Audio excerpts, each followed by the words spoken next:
Première épître de Paul aux Thessaloniciens, chapitre 2. Vous savez vous-même, frères, que notre arrivée chez vous n'a pas été sans résultat. Après avoir souffert et reçu des outrages à Philippe, comme vous le savez, nous prîmes de l'assurance en notre Dieu, pour vous annoncer l'évangile de Dieu, au milieu de bien des combats. Car notre prédication ne repose ni sur l'erreur, ni sur des motifs impurs, ni sur la fraude, mais selon que Dieu nous a jugés dignes de nous confier l'évangile. Ainsi, nous parlons non comme pour plaire à des hommes, mais pour plaire à Dieu, qui sonde nos cœurs.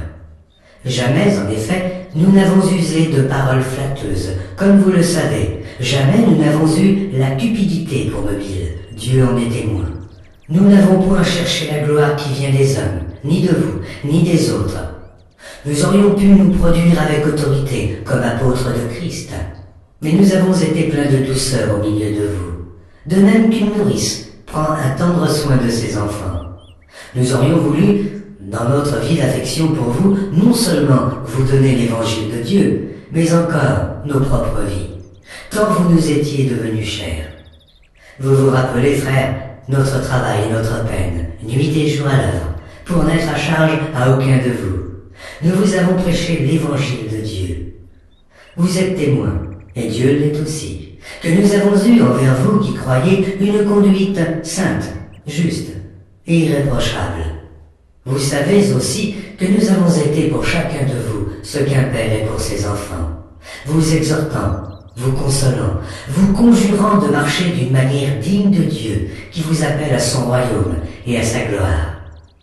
C'est pourquoi nous rendons continuellement grâce à Dieu de ce qu'en recevant la parole de Dieu que nous vous avons fait entendre, vous l'avez reçue non comme la parole des hommes, mais ainsi qu'elle l'est véritablement, comme la parole de Dieu qui agit en vous qui croyez. Car vous, frères, vous êtes devenus les imitateurs des églises de Dieu qui sont en Jésus-Christ dans la Judée, parce que vous aussi, vous avez souffert de la part de vos propres compatriotes, les mêmes maux qu'elles ont souffert de la part des Juifs. Ce sont ces Juifs qui ont fait mourir le Seigneur Jésus et les prophètes, qui nous ont persécutés, qui ne plaisent point à Dieu et qui sont ennemis de tous les hommes, nous empêchant de parler aux païens pour qu'ils soient sauvés, en sorte qu'ils ne cessent de mettre le comble à leurs péchés. Mais la colère a fini par les atteindre.